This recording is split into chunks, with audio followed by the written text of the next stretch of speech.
HOA locked me out of my own ranch, so I sued for trespassing and took the board down. The Wyoming sun bled orange across the horizon, painting my family's ranch in a glow that felt like a lie. For 3 generations, the Carter land had been my blood.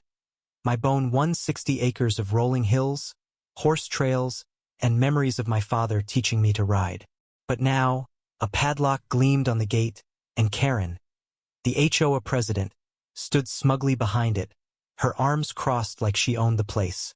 "You're late on dues, Lila," she said, her voice sharp as barbed wire. "This ranch is under our rules now." I clenched my fists, my boots grinding into the dirt. "This is my land, Karen. My name's on the deed." The HOA, a new beast in our rural corner, had crept in when developers bought nearby plots. I'd ignored their letters, thinking they had no claim over my private property. I was wrong. Karen's smirk told me she'd been waiting for this moment. Her power trip, fueled by a vendetta I didn't yet understand, started 6 months ago. The HOA, led by Karen, a retired lawyer with a knack for control, imposed community standards on our once-free valley. Fences had to be uniform, livestock limited. Even my old barn's red paint was deemed non-compliant. I fought back, rallying neighbors to resist, but Karen's influence ran deep. She charmed or coerced most of them, leaving me isolated. Then came the dues $5,000, non-negotiable. I refused to pay. Why should I fund their gated community fantasy on my own ranch? Last week, they locked me out.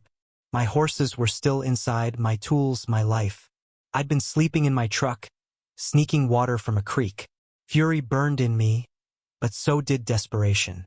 I hired a lawyer, Sarah, a sharp woman from Cheyenne who saw through Karen's legal maneuvers. "They're exploiting a loophole," Sarah said.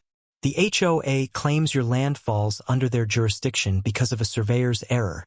We sue for trespassing, prove your deed, and dismantle their board." The courtroom was a battlefield. Karen sat poised, her silver hair gleaming, her lawyer spinning tales of my non-compliance harming property values. I wanted to scream. My ranch wasn't some suburban lot, it was my heritage. Sarah presented the deed, old maps, even my great-grandfather's letters. The judge leaned forward, skeptical but listening. Then came the twist.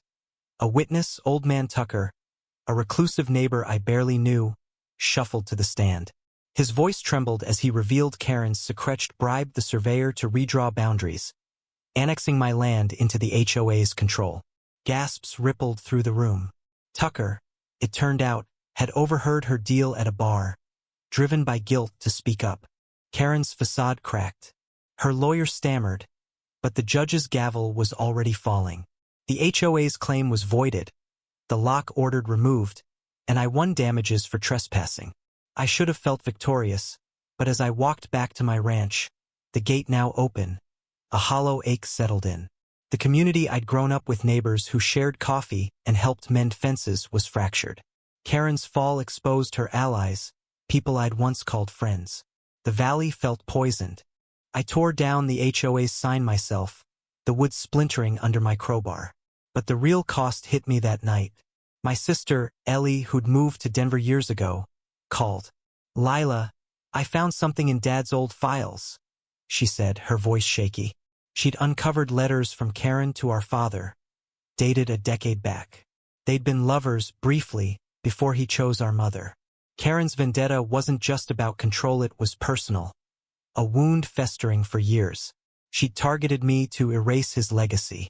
I sat on the porch, staring at the stars, my father's old hat in my hands.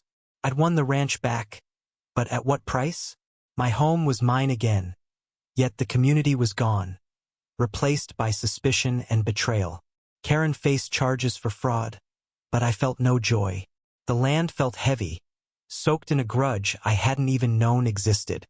I wondered if I'd fought for the right thing or just a ghost of what was. The next morning, I found a note slipped under my door, written in Tucker's shaky hand. "You did right, Lila. Don't let her win." It was a small comfort, but it reminded me why I'd fought, not just for land, but for what it meant. Still, the bitterness lingered. A reminder that justice doesn't always heal. What would you do if your home was taken by someone else's vendetta? Share your thoughts on justice, betrayal, or rebuilding a broken community.